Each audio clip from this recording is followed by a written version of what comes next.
খুবই অল্প সময়ের মধ্যে আজকে বানিয়ে ফেললাম বিফ বান। আপনার যদি হঠাৎ করে কোনো মেহমান চলে আসে 5 মিনিটে কিন্তু এই বিফ বানটা আপনি তৈরি করতে পারবেন। চিকেন বানও বানানো যায়, বিফ বানও বানানো যায়। যেহেতু কোরবানি চলে গিয়েছে সেজন্য আমাদের সবার বাসায় কিন্তু কম বেশি অনেক বেশি গরুর মাংস আছে। সেজন্য আমি আজকে ট্রাই করলাম বিফ বান।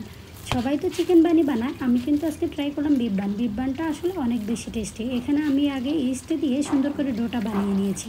ডোটা বানানো আর আপনাদের সাথে একদমই শেয়ার করা হলো না।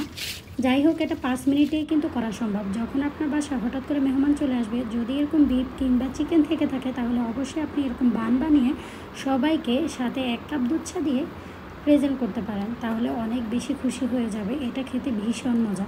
এই যে আমি কিভাবে বানালাম আর আমার ডোটা এত বেশি পারফেক্ট হয়েছে, আলহামদুলিল্লাহ। খেতে অনেক বেশি মজা হয়েছে। সবাই তো প্রশংসায় একদম পঞ্চমুখ হয়ে গিয়েছে, সবাই অনেক বেশি প্রশংসা করেছে। এই বিফ বানটা বানাতে একদম ইজি, একেবারে ইজি ওয়েতে, কোনো বেলা মানে এখানে কোনো রুটি বানানোর কষ্ট ছাড়াই কিন্তু এটা বানানো সম্ভব। এটা আমি এক এক করে সুন্দর করে বানিয়ে এখানে রেডি করে নিচ্ছি। আর আমি আস্তে একদম স্লো আগুনে তেলের উপরে এটাকে ভেজে নেব। এটা যদি স্লো আগুনে ভাজা হয় তাহলে জিনিসটা কিন্তু অনেক বেশি সুন্দর হয়। আমার যেহেতু তেলের তাপটা একটু বেশি হয়ে গেছে সেজন্য আমার প্রথমগুলো একটু লালচে ভাব হয়ে গিয়েছে একটু বেশি।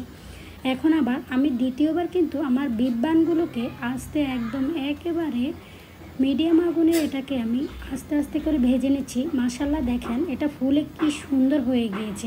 এটা খেতে কিন্তু ভীষণ মজা, অনেক বেশি টেস্টি হয়েছে। আমার দুটো বাচ্চাই মাশাআল্লাহ এটা ভীষণ পছন্দ করেছে। আর আমার মেয়েরা এমনি একটু বেশি স্ন্যাক্স খেতে পছন্দ করে, তাদের জন্য আমার সব সময় কিন্তু যে কোনো স্ন্যাক্সই ট্রাই করা হয়। আমি যে কোনো জিনিস দেখলে ট্রাই করার চেষ্টা করি। আমার কাছেও ভীষণ ভালো লাগে কোনো জিনিস কাউকে বানিয়ে খাওয়াতে।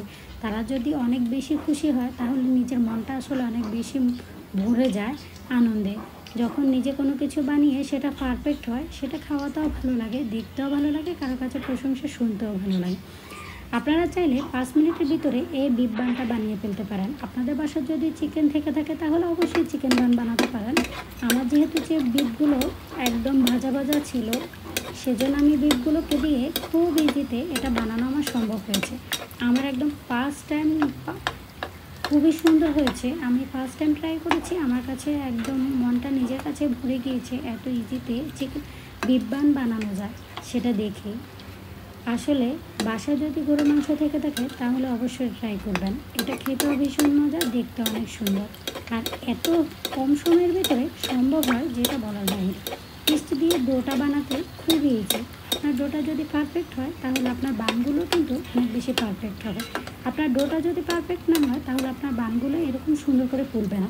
অবশ্যই চেষ্টা করবেন ভালো ইস্টটা কেনার জন্য। অনেক সময় দেখা যায় আমাদের বাজারে ভালো ইস্ট পাওয়া যায় না। অনেক সময় দেখা যায় ইস্ট দিয়ে যতই ডো বানানো হয় না কেন ডোটা পারফেক্ট হয় না।